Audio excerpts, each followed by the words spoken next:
I need your help again. If you would, we have a camera. If you would hold your signs way up so they will show up on the camera. Appreciate it. Thank you. Thank you. Hold them up there. Well, several people have asked who has organized this group and what organization is sponsoring this group. And the answer is written on my t-shirt. There is no organization sponsoring this group. It's a grassroots, come out of the woodwork type grassroots. We the people organize this thing.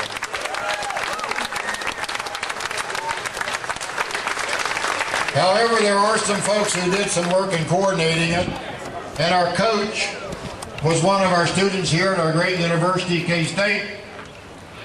He is taking time out of his studies and would like to present to you our lead guy in this We the People effort, Matthew Pennell.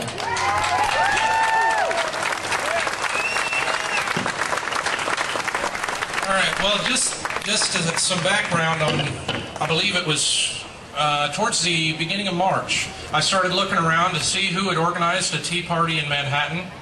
I listened to Rick Santelli's rant on CNBC, if anybody else did. I couldn't find anything. Looked online everywhere, didn't hear anything. So I wondered who's going to start this, who's going to organize this. Why won't somebody do it? So you know what? I did. So I want to thank all of you for coming, but that's all it takes. If you see something that needs done, just do it. So now I'm going to start with my prepared speech. Ladies and gentlemen, America is in trouble. The principles in which our nation was founded are deteriorating every day. Our government of elected officials sworn to represent us have abandoned that sovereign duty. Our voices, already muffled by the roar of a biased media, fall on the deaf ears of an uncompromising Congress. To the Washington politicians who demean the greed and gluttony of the now failed corporate titans of Wall Street while using our taxes for their gain, we say, it takes one to know one. Too many of our elected leaders in Congress have put their own desires for power and money ahead of their duty to serve and defend us and our Constitution. In an economic crisis created in large part by irresponsible government interference, our government's only answer is more. More taxing, more spending, more regulation, and more government.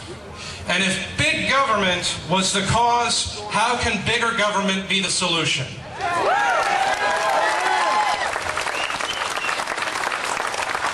The British Crown had long used taxation as a tool to confiscate property and limit the liberties of its people. Much like today, the British government of the 18th century abused its power and submitted not to the citizens, but to the exclusive best interest of the social, political, and corporate elite. On December 16, 1773, a small group of American colonists decided that enough was enough.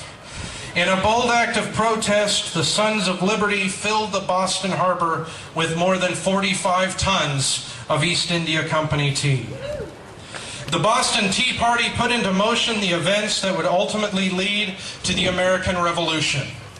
On July 4th, 1776, our founding fathers adopted the Declaration of Independence. This unique document not only proclaimed our independence from Britain, but it asserted our absolute right to life, liberty, and the pursuit of happiness.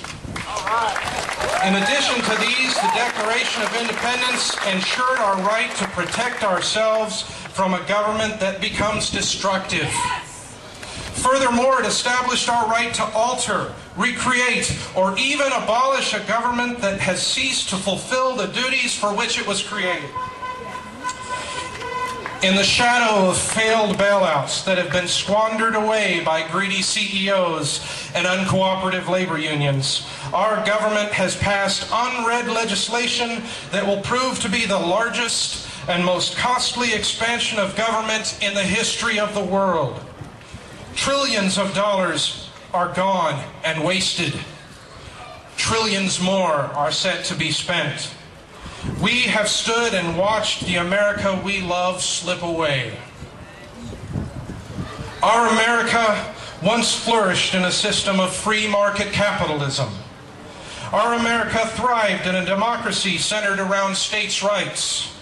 Our America encouraged and protected the rights of individuals to invent, innovate, and prosper.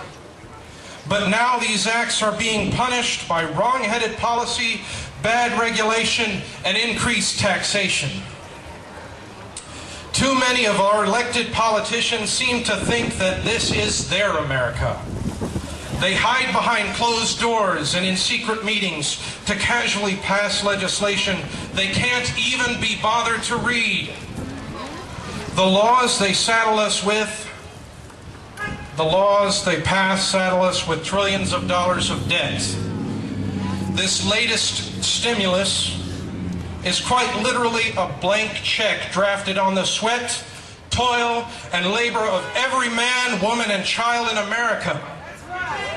They do this in the wake of a global recession and then add to it the promise of more spending, more debt, more regulation, and more taxes. Well, ladies and gentlemen, we will stand by and watch no more. Today, Tax Day, Wednesday, April 15th, we the people will stand up to reclaim our America. We will invoke the spirit of our forefathers and join our voices to remind Congress and the President just who it is they work for. We are having a tea party of our own. In fact, around this country there are many. All across the country, we will speak out against the infliction of a debt that will cripple future generations. We will protest the use of fear by our leaders to impose upon us their selfish, short-sighted agendas. We will reject the class warfare and victim mentality that eats away at peace and prosperity. We will respond to the expansion of government that promises to seize our wealth and redistribute it to its own best interest. We will reclaim the exceptionalism that sets our America apart and provides every single citizen with the opportunity to achieve the American dream. Like our founding fathers, we will empower the people.